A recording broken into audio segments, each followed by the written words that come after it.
If you are like most Magic players, you are probably not playing Standard, but you should actually still be interested in what is going on in Standard, and we're going to tell you why. Let's get into it. Standard is a 2-player format where you're playing at least 60 card decks and you're allowed a 15 card sideboard. And Standard consists of the recent set in Magic. Right now Standard is going from Innistrad Midnight Hunt until March of the Machine, and all cards in these sets are legal in Standard. Wizards of the Coast have openly announced that they know that Standard play is not doing well, and it's not the format that is being played around the LGSs. Aaron Forsythe from Magic the Gathering had put out a little post on the Bird app to say why is Standard not doing well and why has it dried up in many stores. So a lot of the comments had a lot of overlaps. Most of it was the cost of Standard decks and the cost of both ban and rotation. Another thing that most people were complaining about was the fact that there is no real organized play. There isn't really any support for it, and Standard was not a really popular format unless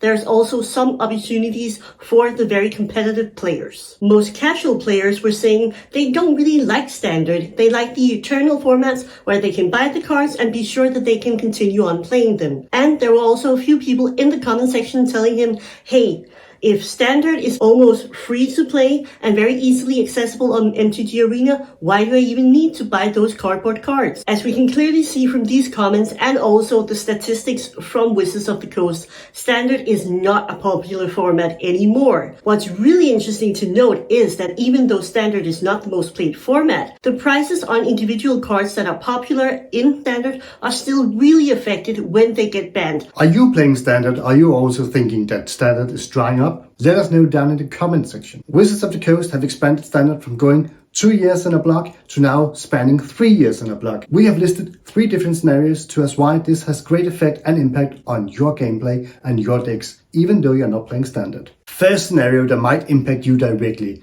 is there might be more bans coming our way. Even though cards are only banned in Standard, and we've just seen 3 cards recently being banned in Standard, it still has a great effect, especially on the prices. If you look at the Meathook Massacre, that card almost lost 20 euros instantly the moment it became banned, and that was even though it only became banned in Standard. Prices are going to be affected, especially if we're going to see more bans. And it's really likely that we're going to see more bans because having a 3-year structure means that there's going to be a lot of ways to make broken combos and broken shenanigans. And when that happens, Wizards pull out the big ban hammer. We just saw Invoke Despair being banned in Standard play because it was all over the mono black deck.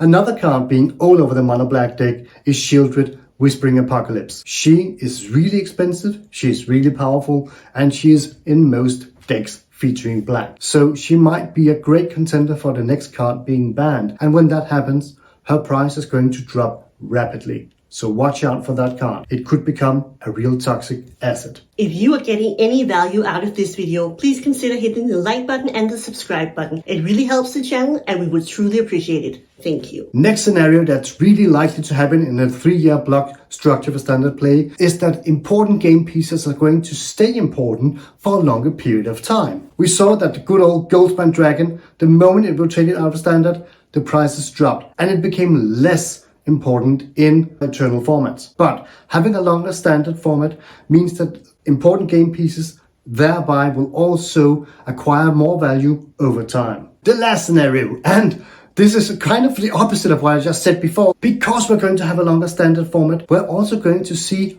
many more combos and many more combination of cards, because the more cards you have, the more combinations of course you can make. That also means that some cards might just be catapulted out of forgottenness and right into becoming important game pieces. We saw that happening with Unlicensed Hearth in Streets of New Capenna. That card was trashed the moment it was released, but suddenly some people found a way to make it broken, and now it's the second most expensive card in the set of New Capenna. So we're also going to see more combinations, and we're going to see cards being able to acquire value really quickly. Another very interesting point to note if you're not playing Standard, this might also affect the prices of some of the sets. If we're matching a 3-year period of Standard play, will we also see that the cards and the sets are printed for a longer period? Usually you have a good year and a half and then it goes out of print if it's a Standard set. Will they stay in print for even longer? And if they do, will we see those prices tank even further down at the end of the Standard period? Because even though we have people playing Standard again, or at least that's what Wizards of the Coast are hoping for, we probably won't have a lot more players buying a lot more product. So, will they print the products for longer? And will the prices tank even further? Reprints are of course affecting us all, but having a 3-year Standard period, will that mean that cards that are in Standard right now are also not going to be reprinted in, for instance, Master sets? Because it seems a little weird to have a card being in Standard and then reprinted it while it's even available for Standard play.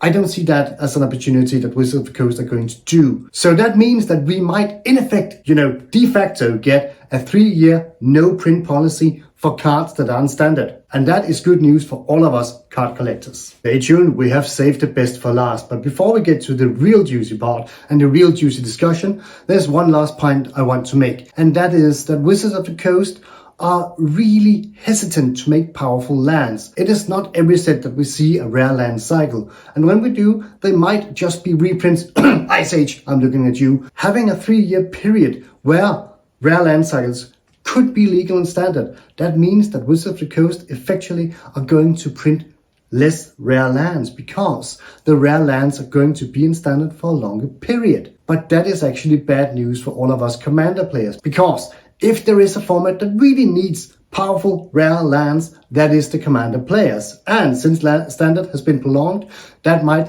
actually mean that we're going to see less rare lands and less powerful lands, because that's going to have a too big impact on a Standard meta. Wizards of the Coast have been aware that Standard play was drying up, but the vital question is, for how long have they been considering expanding the Standard period from 2 years onto 3 years? Because that is vitally important. It is, and it's vitally important because of this one thing. So, for example, with both Wilds of Eldraine and Lost Caverns of Ixalan, if they were constructed and engineered before this change, their power level might be a lot higher than what we're going to see after the Standard rotation prolongs. Because if you have a longer Standard, you need to slightly nerf the sets and the power levels to minimize those bans. And Wizards of the Coast have said that this is a declared goal of theirs. It is important to know when Wizards engineered the sets that are going into the new Standard they have planned, because increasing power creep,